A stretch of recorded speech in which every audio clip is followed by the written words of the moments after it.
Nancy leading the way, you never had to worry about whether the bill would pass. If she said she had the votes every time. And she had the votes, so many life-changing pieces of legislation. She helped rescue the economy in the Great Depression. This is my video update from Ayia Napa, Cyprus on this Wednesday morning, May the 24th. Let's talk about some news. And we are going to go for a walk real soon. I am right now at the Ayia Napa Sculpture Park. And we're going to go that way and check out all of the sculptures here at this interesting sculpture park in Ayia Napa. But before we go for a walk, let's talk a little bit about some news. And the first story that we have to talk about is the Belgorod incursion, the Ukraine military's incursion into Russia, or as the collective West mainstream media has framed it, the anti-Kremlin Russians who were in Ukraine and decided to enter Russia in order to orchestrate some sort of revolution against Russian President Vladimir Putin. That is the narrative that the collective West is giving us. But we all know the truth. We all know what happened, that the Zelensky regime, they have been kind of fixated on this idea of taking over Russian villages on the borders with Ukraine and using the takeover of Russian villages as some sort of leverage against the Russian government during negotiations. And we have further evidence. Could you call it evidence, proof? I don't know. We have indications that 2 days before this incursion took place, U.S. Satellites, they were transmitting information about the situation in Belgorod, and they were putting it on the interwebs and transmitting that information to, I imagine, to the Zelensky regime or whoever wanted that information. So it does look like the U.S. Deep state may have been looking at the situation in and around Belgorod and using their satellite surveillance to kind of get a feel for some of the weak points or the weak spots for maybe a possible incursion by, say, I don't know, Ukraine military. Perhaps this was in the works for a couple of days, knowing that the news from Bakhmut, Artyomovsk, would be really, really bad for the collective West. They started to cook up this incursion into Belgorod in order to distract away from the bad news from Bakhmut. So the U.S. State Department, they have been in damage control mode with regards to this Belgorod incursion, because the Russian government and the Ministry of Defense, they have now been publishing photos of U.S. equipment that was destroyed by the Russian military in Belgorod. And we have some statements here from U.S. State Department spokesman Matthew Miller when he was speaking to reporters who were asking him about the destroyed U.S. equipment that the Russian Ministry of Defense is now publishing in Belgorod. Where did this equipment, or how did this equipment end up in the hands of anti-Kremlin Russians in Ukraine who decided to invade Russia to orchestrate some sort of revolution in Russia? Anyway, how did this equipment end up in these anti-Kremlin forces? And here is The statement from U.S. Department spokesman Matthew Miller. We've seen some of the reports circulating on social media and elsewhere making claims that U.S. supplied weapons were used in these attacks. I will say that we're skeptical at this time of the veracity of these reports. Miller suggested that footage of the destroyed vehicles might be fake. We've seen a lot of reports on social media and fuzzy pictures on social media and a lot of kind of armchair intelligence analysts making claims. He said, we're skeptical that they're accurate. Fuzzy pictures. I don't know. I haven't seen fuzzy pictures. I've seen crystal clear images of U.S. vehicles sitting in Belgorod, either in Russian hands or damaged by the Russian military. Nothing fuzzy about those images. The images appear to clearly show the disabled U.S.-made equipment, including Humvees and at least one Max Pro armored fighting vehicle. Nevertheless, when questioned on why U.S. officials haven't made a definitive assessment, Miller stood by his claim. We don't have perfect clarity on the information, he told reporters. We're looking at the same pictures you see, the same fuzzy pictures, and at this time, we are skeptical of their veracity. But Mr. Spokesman, the images are very clear. I don't see fuzzy images. You see fuzzy images. No, the images are clear. Those are American Humvees and vehicles. You see fuzzy images. They do look a little fuzzy. They're fuzzy images. Oh yeah, they are fuzzy images. Absolutely. Those Russian propagandists, those Russian Kremlin propagandists. Oh boy. What a freaking debacle for the Biden White House, for the collective West. What an embarrassment. What a debacle. Just so they could draw attention away from Artyomovsk. What a freaking debacle. The Russian military is now publishing photos of U.S. equipment destroyed inside of Russia during an incursion that was supposed to capture villages in Russia. What an embarrassment. What a freaking embarrassment for the Biden White House. And they can't figure out a way out. They can't figure out a way out of this. And so the only thing they've come up with is fuzzy images. What an embarrassment, man. What an embarrassment. So we have some casualty numbers to talk about. And these claims of casualties, we'll say claims, are coming from Prigozhin and from French media publications, a French media publication, actually. And Prigozhin, he came out with a statement the other day, and he talked about the casualties in Artyomovsk. And he gave some pretty specific numbers. I guess you could say they're pretty specific numbers of the casualties in the Battle of Bakhmut. And Prigozhin, he said that of the 50,000 prisoners recruited, 10,000 died in combat. He's referring to the Wagner forces.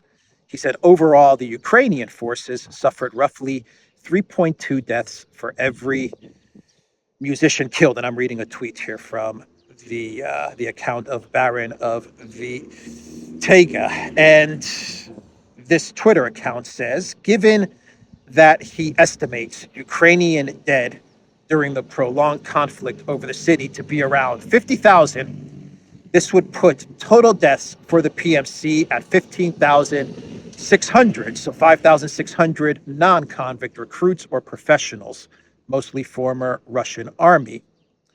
I think this figure for UAF is on the high side, 42,000 at most, in my opinion. Even so, that's a 2.6 to 1 ratio. Not bad for convicts with shovels. And for those who doubt, and for those who doubt, Ukraine from January 11th, and this Twitter account cites a Wall Street Journal article with the quote, "So far, the exchange rate of trading our lives for theirs favors the Russians," which is basically the Wall Street Journal saying that in Bakhmut, more Ukrainians have been killed in action than Russians, which backs up Prigozhin's statement. And we also have an article from the French edition of Valeurs Actuelles, and they are saying that the casualties in Ukraine remain a mystery. That Zelensky is keeping a mystery. He is keeping it secret. The casualty numbers in Ukraine. Actually, this French publication says it's Zelensky's biggest secret. Quote, however, from 40 to 60% of Ukrainian military personnel who were trained in France in 2022 no longer get in touch. We think that most are silent because they have already died in battle. This is what this French publication is saying. So basically, all of the troops, the Ukraine troops that were trained in France, 40 to 60% of them are unable to be contacted. And what this publication is saying is that most likely we can't get in touch with these people trained in France because they've been annihilated by the Russian military. There is no doubt that the number of dead and injured has risen sharply since the end of the summer, the publication says. After about 10 waves of mobilization, the number of those who can serve under the blue and yellow flag has noticeably decreased. The 9 brigades reconstituted with NATO assistance to prepare for the spring offensive have between 2,500 to 3,000 men each, while there should be between 5,000 and 8,000. The publication says that these people are silent, and I quote, "We think most are silent because they have already died in battle." So that is what this French publication is saying. 40 to 60% of Ukrainian military personnel who were trained in France in 2022 no longer get in touch, according to Valeurs' source. No longer get in touch. Can't find them. Can't contact them because they've been annihilated. So those are some interesting casualty numbers. Now let's go for a bit of a walk, and we will talk about, what should we talk about now? How about Orban and Orban's attendance at the Qatar Economic Summit. And I'm having trouble speaking today. And Orban said some very interesting things at this summit. This is the sculpture park here in Ayanapa.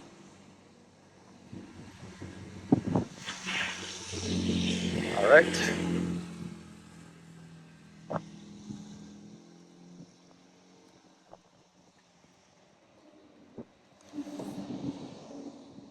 This reminds me of GoldenEye.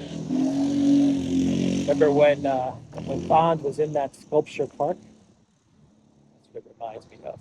That old Soviet sculpture park.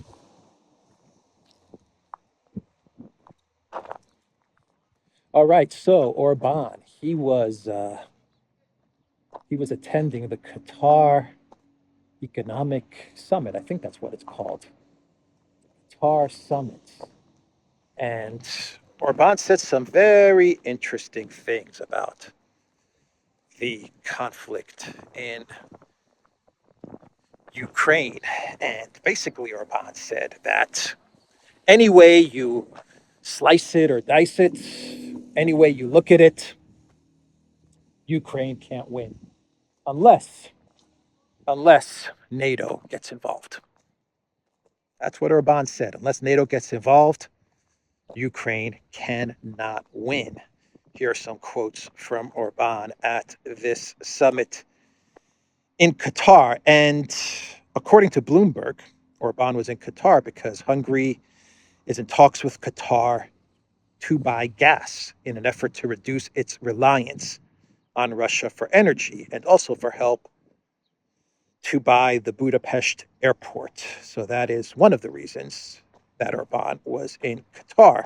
And he said, looking at the reality, the figures, the surroundings, the fact that NATO is not ready to send troops, it is obvious that there is no victory for the poor Ukrainians on the battlefield. That's my position, Orban said, offering an outlook few European leaders would publicly agree with, given their solidarity with Kiev.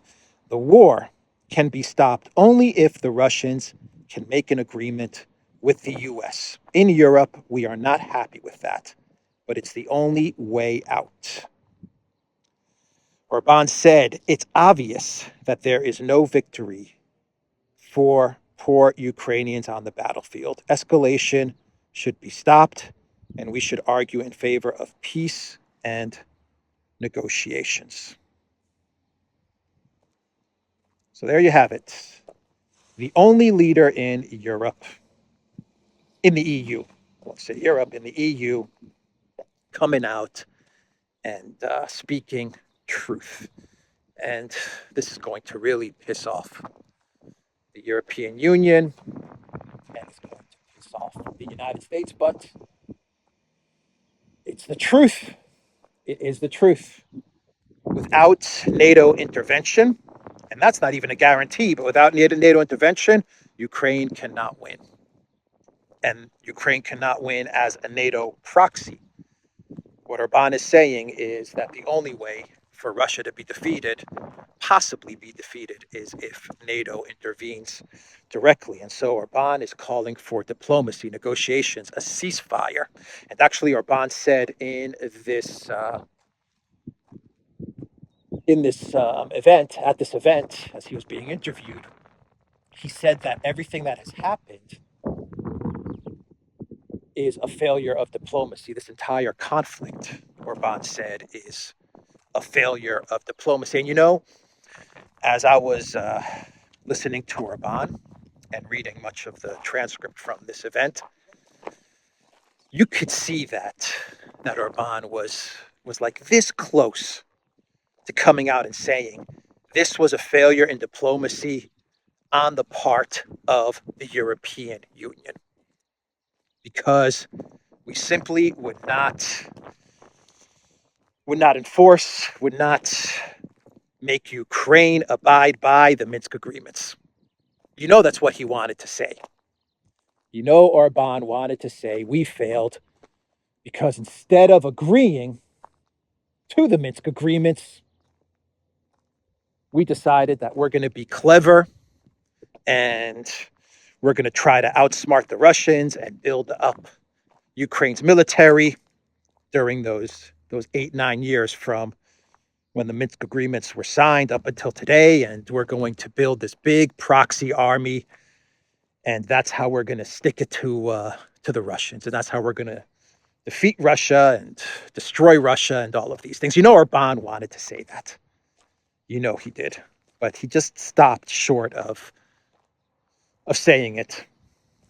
A failure in diplomacy. Yeah, it was a failure in diplomacy. If Merkel, Hollande, Macron after Hollande, Poroshenko, Zelensky after Poroshenko, the United States, because the US is pulling all the strings for Europe, if they just told whatever Ukrainian government was in power, if they just told the European Union, just honor the Minsk agreement back in 2015, we would not be here. Ukraine would be Ukraine with Donetsk and Lugansk as part of Ukraine, but as autonomous republics in a type of federation system. But they would be part of, I guess you could say, a federal Ukraine, like the Russian Federation. It could be something like the Ukraine Federation, say, and that would be that. You would not have lost Donetsk, Lugansk, Zaporozhye, Kherson, Artyomovsk, and everything that's coming afterwards.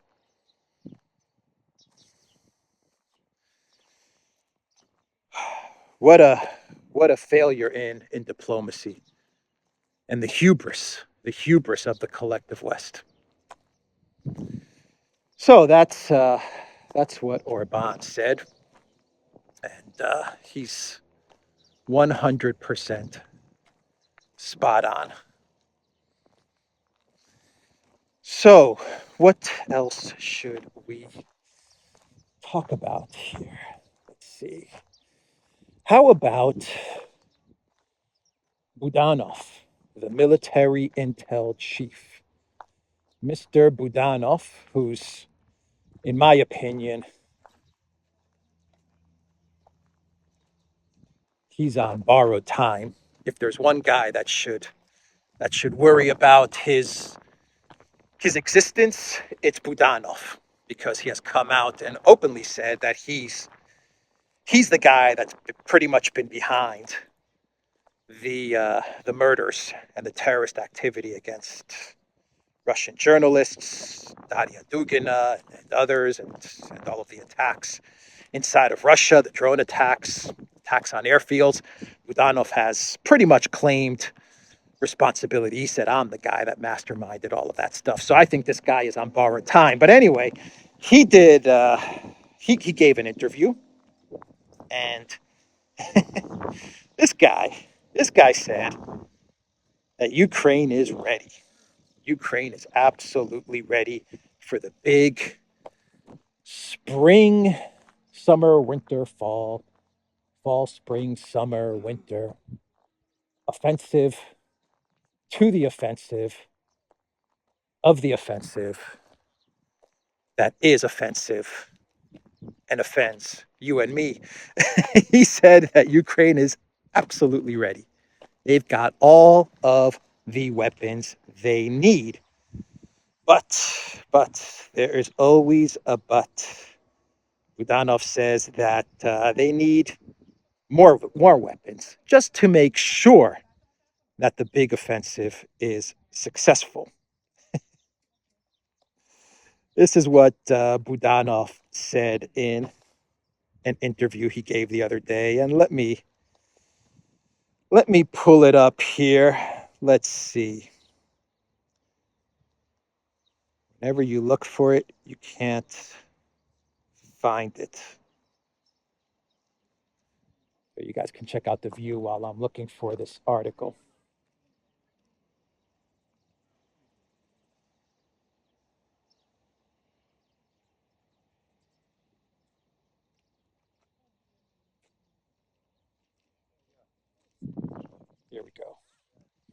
Here we go. I found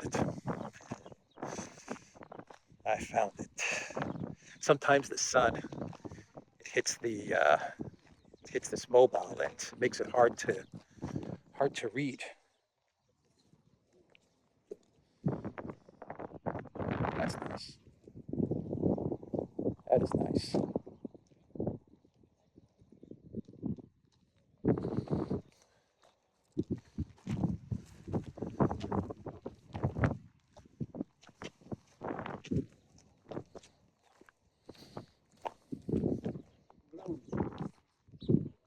Okay, let's go behind.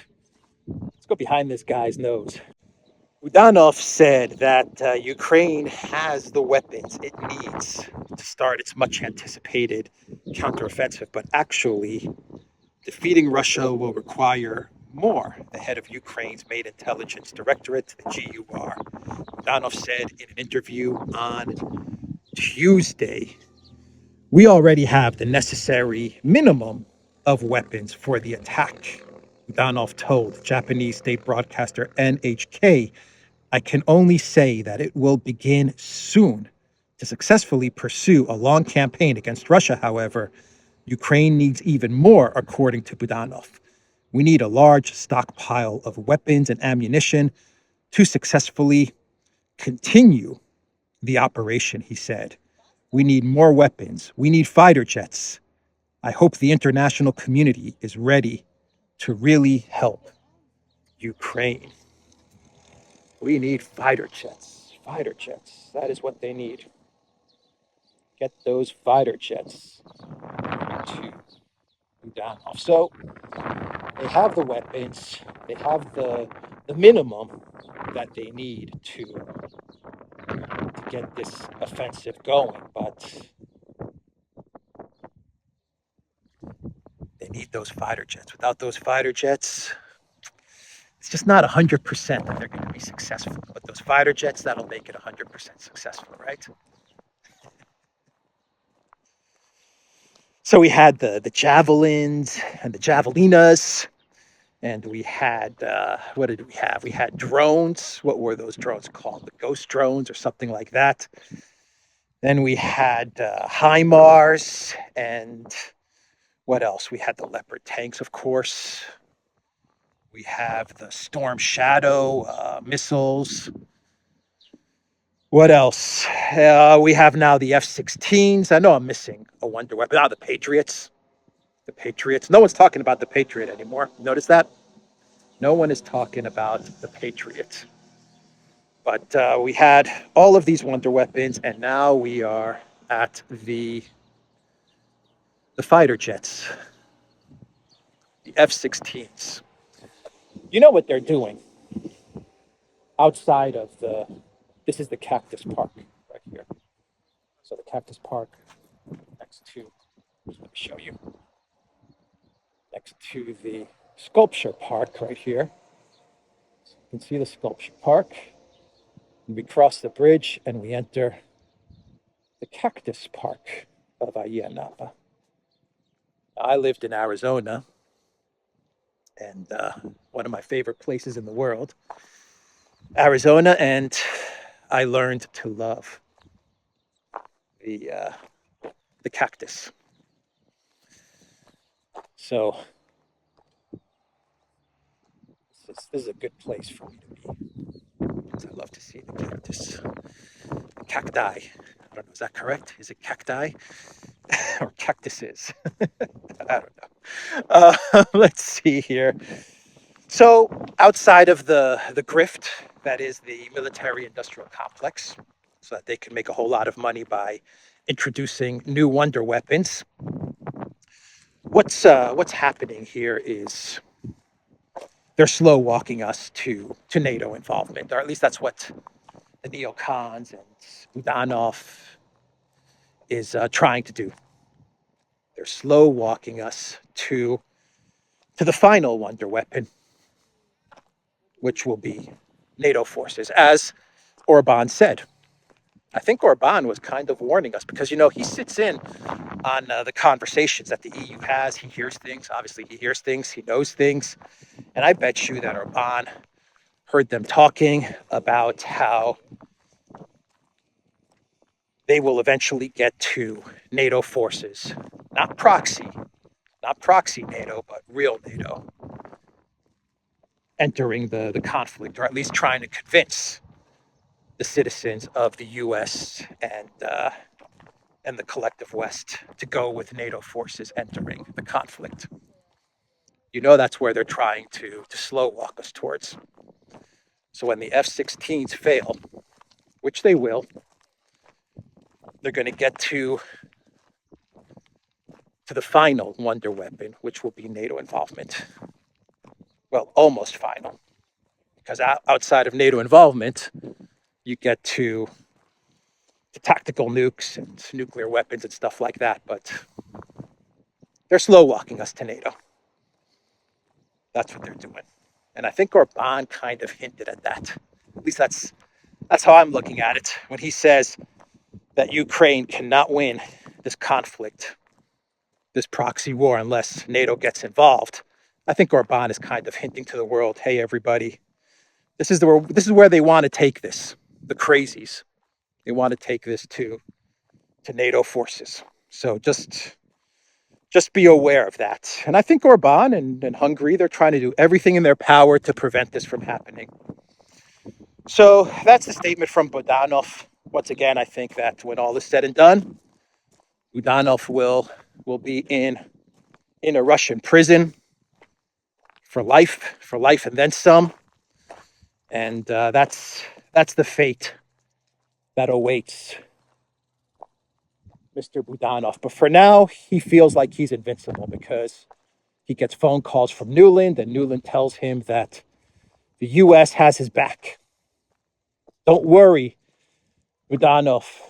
We got your back. Keep on talking. Keep on talking smack. We'll protect you.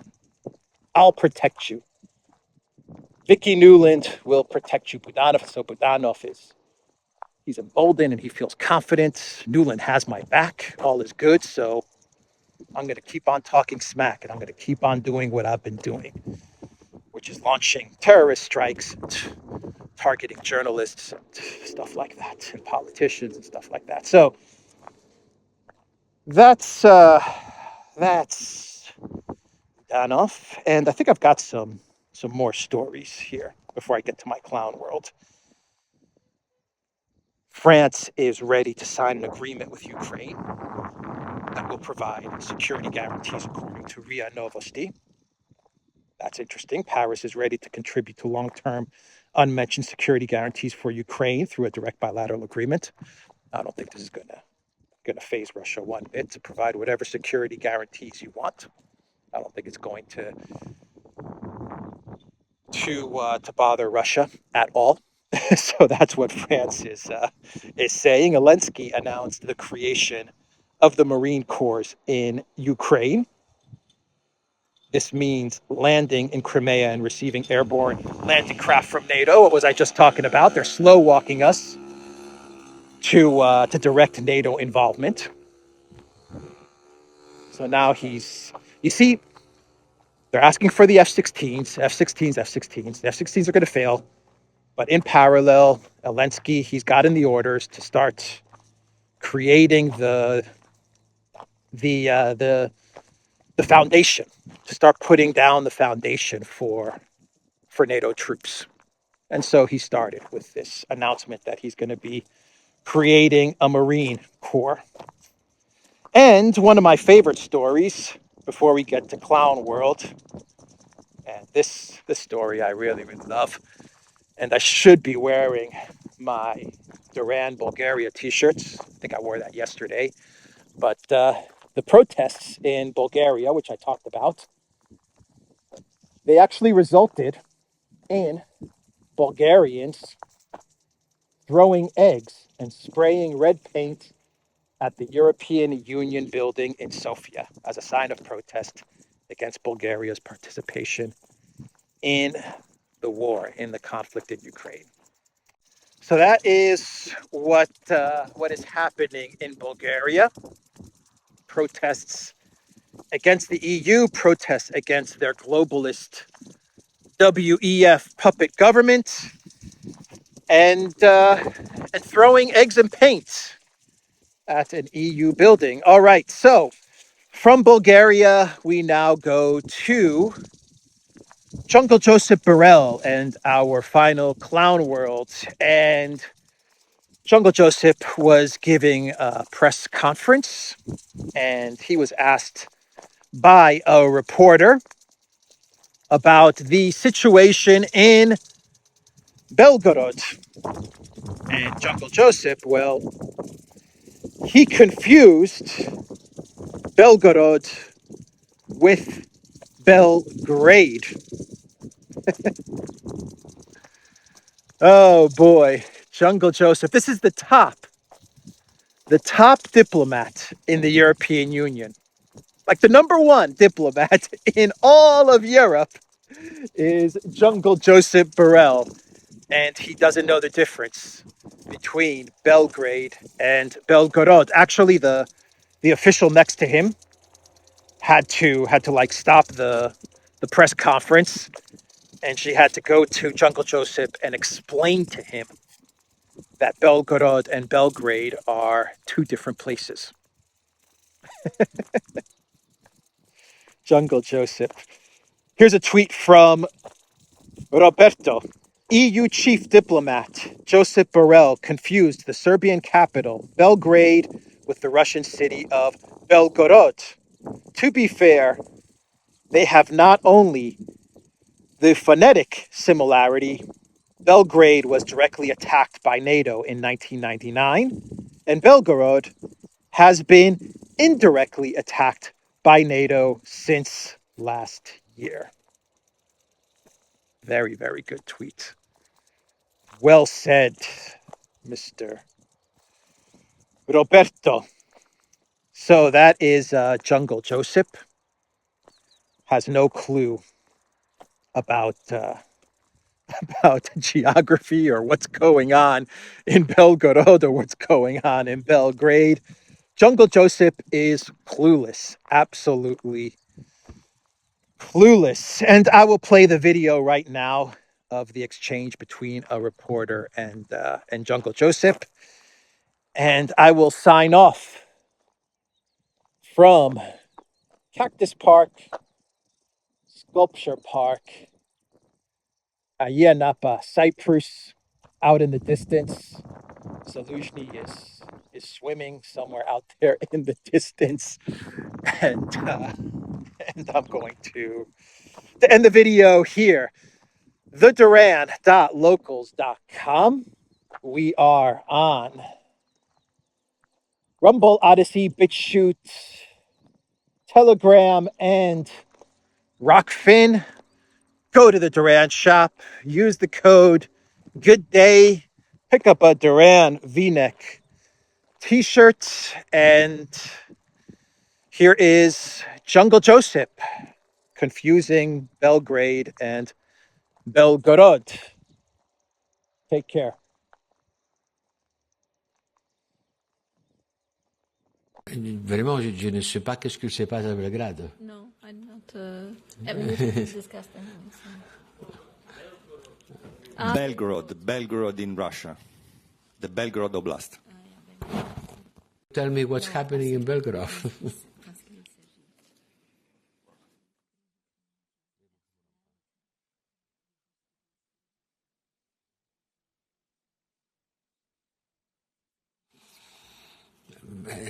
Vraiment, je ne suis pas du tout au courant, ni à Belgrade, ni à Belgorod. Je ne peux pas commenter des choses que je